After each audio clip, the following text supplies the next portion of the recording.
ఓం శ్రీ సాయినాథాయ నమః. బాబా దస్సుల వారి నిత్యకృత్యములు. యౌవనమునందు బాబా తమ వెంట్రుకలు కత్తిరించుకుని జుట్టు పెంచుచుండేవాడు. పావుహిన వలె దస్సులు వేసుకునేటివారు. షిర్డీకి 3 మైళ్ళ దూరంలోనున్న రహతాకు పోయినప్పుడు ఒకసారి బంతి గన్నేరు నిత్య మల్లెల మొక్కలను తీసుకొని వచ్చిరి. నేలకు చదును చేసిరి. వాటిని నాటి నీళ్లు పోయుచుండిరి. అనుదినము వామన్ తాత్య కుమ్మరి బాబాకు కాల్చి 2 పచ్చి కుండలను ఇచ్చుచుండేటివారు.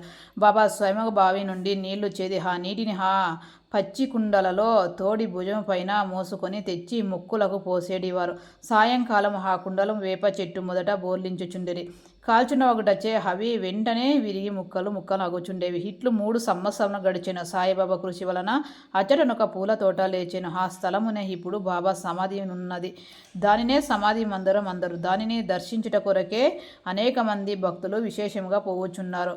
వేప చెట్టు క్రింద ఉన్న ప్రాదుకుల వృత్తాంతం. అక్కల కోటకర్ మహారాజు గారి భక్తులు బాయకృష్ణాజీ హాలీబగకర్. ఇతడు అక్కల కోటకర్ మహారాజు గారి చిత్రపటమును పూజించేటివాడు. అతడు ఒకప్పుడు షాలాపూర్ జిల్లాలోని అక్కలకోట గ్రామమునకు పోయి మహారాజు గారి పాదుకలు దర్శించి పూజించవలెనని అనుకొనెను. అచ్చటికి పోక మునపే స్వప్నములో ఆ మహారాజు దర్శనమిచ్చి ఇట్లు చెప్పాను. ప్రస్తుతము షిర్డీ నా నివాస స్థలము. అచ్చటికి పోయి నీ పూజ సెలుపుము.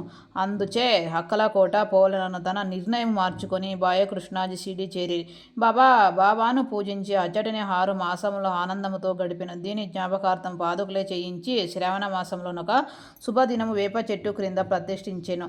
ఇది సంవత్సరం 1834 శ్రావణ మాసములో అనగా సంవత్సరం 1912లో జరిగేను. దాదా కేలత్కర్ ఉపాసని బాబా అనువారు పూజను శాస్త్రోక్తంగా జరిపి దీక్షిత్ అను బ్రాహ్మణుడు పాదుకల నిత్యము పూజకు నియమింపబడిన. దీని పర్యవేక్షించుట బాధ్యత భక్త సుగుణమేరు నాయక్ అప్పగించెను. ఓం శ్రీ సాయి నాథార్పణమస్తు. శుభమభవతు. ధన్యవాదములు.